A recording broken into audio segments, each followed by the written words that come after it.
إنما يخشى الله من عباده العلماء. أعوذ بالله من الشيطان الرجيم.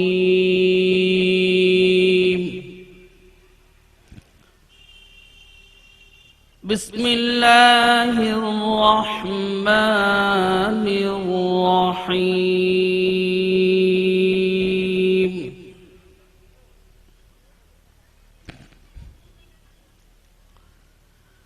قل أعوذ برب الناس ملك الناس إله الناس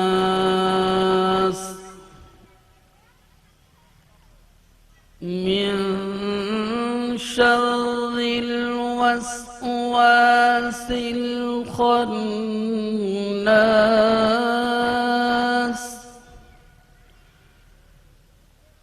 الذي يوسوس في صدور الناس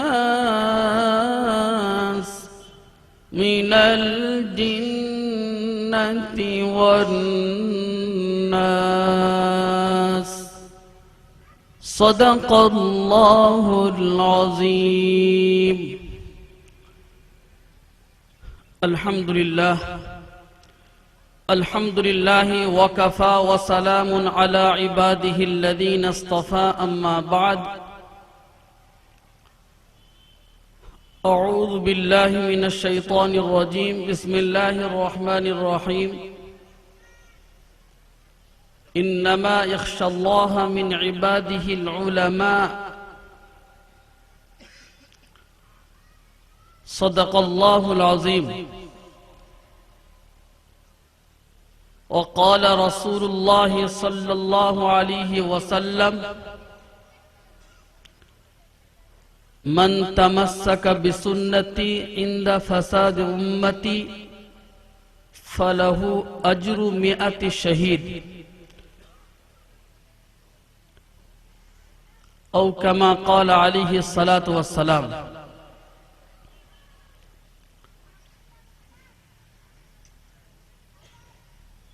আলহামদুলিল্লাহ, সমস্ত প্রশংসা সেই মহান স্রষ্টা আল্লাহ পাক রব্বুল আলামিনের, যে যিনি আজকে আমাদেরকে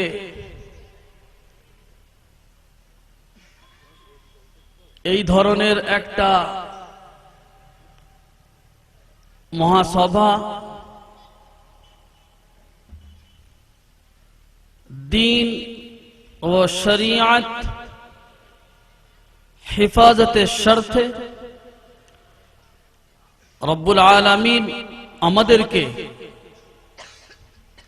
তথা আপনাদেরকে ও আমাদেরকে একত্রিতভাবে বসে একটা সোচ ও একটা ফিকির ও একটা সিদ্ধান্ত নেবার জন্য যে বসিয়েছেন, এর জন্য সকলেই বলি আলহামদুলিল্লাহ। ভাই,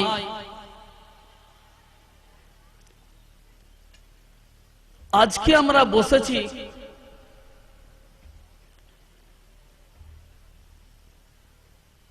উদ্দেশ্য হলো বিভিন্ন রকমের আমরা উদ্দেশ্য নিতে পারি। উদ্দেশ্যবিহীন তো কোনো কাজ হয় না।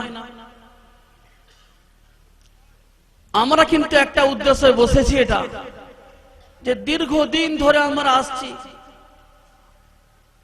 আমাদের পূর্বপুরুষরা, আমাদের উলামায়ে কিরামরা, পীর মাশায়েখ, উলামায়ে দ্বীন আমাদেরকে যে ধরনের,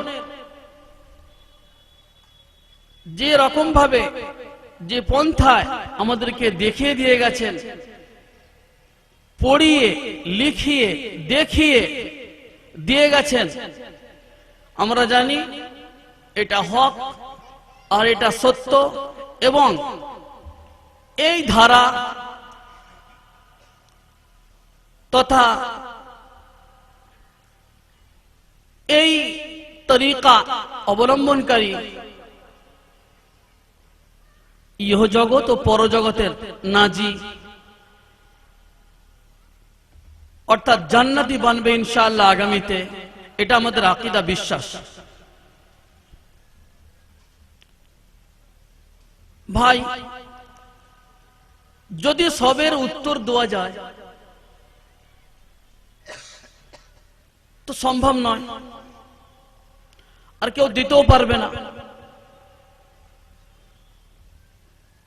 কিছু প্রশ্ন, কিছু উত্তর, ফলে তার মাধ্যমে আসবে আমাদের জ্ঞান। রাসূল পাক সাল্লাল্লাহু আলাইহি ওয়াসাল্লাম আমাদের জন্য হলেন আখিরি নবী, এবং শুধুমাত্র কামিয়াবি ও কামরানি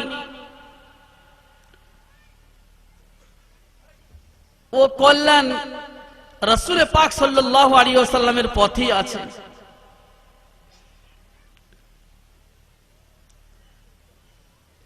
এই কথাটা আমরা জানি, মানি বা নিয়ে চলি।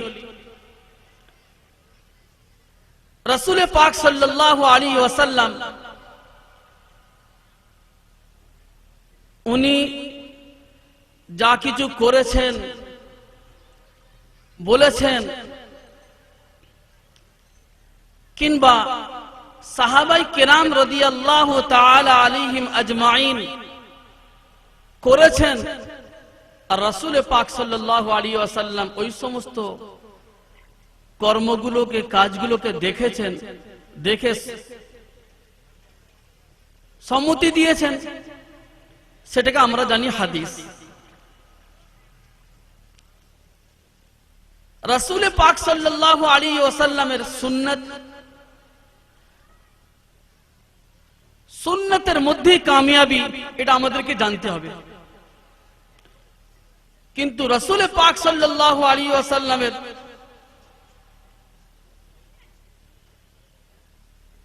মুখের বাণী, সমস্ত এগুলোই আমাদের জন্য যে কল্যাণময়, এটাকে কিন্তু চিন্তার বিষয় আছে। উলামাদের কাছে যাচার পরে আমাদের জানতে হবে যে হাদিস আর সুন্নাত, আহলে সুন্নাত ওয়াল জামাত, এক বাক্যে আমরা বলতে পারি সকলেই আহলে সুন্নাত ওয়াল জামাতের মান্যকারী, মুত্তাবিঈন, সকলেই জান্নাতি হবে ইনশাআল্লাহ। আহলে সুন্নাত ওয়াল জামাত। কিন্তু যদি আমরা বলি যে আহলে হাদিস ওয়াল জামাত, কথাটা ভুল হবে ভাই। হাদিস পাকের মধ্যে যে সমস্ত কথাগুলো এসেছে, রাসূল পাক সাল্লাল্লাহু আলাইহি ওয়াসাল্লাম যা কিছু করেছেন, যা কিছু দেখিয়েছেন, যা কিছু বলেছেন, সাহাবারা যা কিছু করেছেন, সবটাই যে আমাদের জন্য তা নয়। সময় সাপেক্ষ, সময়ের জন্য পরিবর্তন ঘটেছে। রাসূল পাক সাল্লাল্লাহু আলাইহি ওয়াসাল্লাম 11টি বিবাহ করেছেন। হাদিস, সুন্নাত নয়। রাসূল পাক সাল্লাল্লাহু আলাইহি ওয়াসাল্লাম কিছু সময়ের জন্য, তাহলে আমাদেরকে জানতে হবে যে সুন্নাত এটা কিন্তু আমাদেরকে হাদিস পেলেই যে সঙ্গে সঙ্গে এ করে নেব, সেটা কিন্তু গ্রহণযোগ্য হবে না। এর জন্যই রাসূল পাক সাল্লাল্লাহু আলাইহি ওয়াসাল্লাম বলছেন যে আমার উত্তরাধিকার হবে উলামায়ে কেরাম। প্রত্যেক যুগে যুগে প্রয়োজন হবে হাদিস ও কোরআনের অর্থ নিয়ে, প্রত্যেক যুগে যুগে মতভেদ হবে, তার সমস্যার সমাধান করবেন উলামায়ে কেরাম। তাই ভাই আজকে আমরা বসেছি, উলামায়ে কিরামদেরকে দাওয়াত দিয়েছি, উলামায়ে কিরামদেরকে নিয়ে বসেছি। যে সমস্ত মানুষ আমরা বিভ্রান্ত করছি যে বুখারী আর নেট ইন্টারনেটে দেখিয়ে, এগুলো মোটেই ঠিক নয়। সব থেকে কষ্টদায়ক একটা কথা নিয়ে আপনাদের কাছে আমরা আজকে সভা করেছি কয়েকটা, তার বিষয় একটা হলো এই হলো কোরআন শরীফ। এই কোরআন শরীফটা আপনারা আমাদের এলাকায়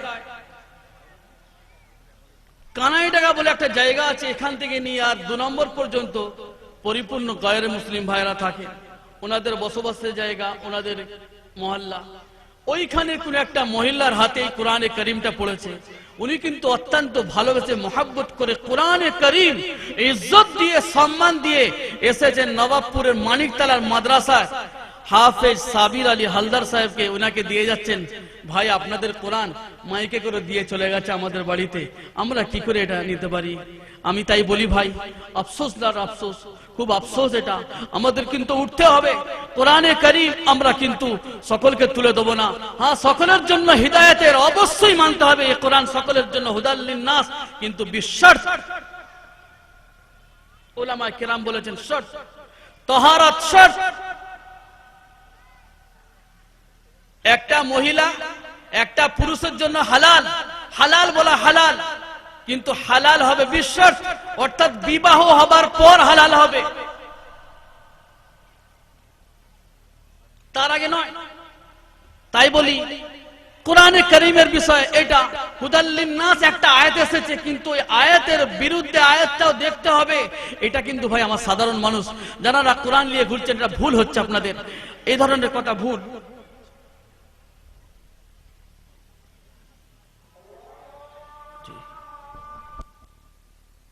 মঞ্চের সামনে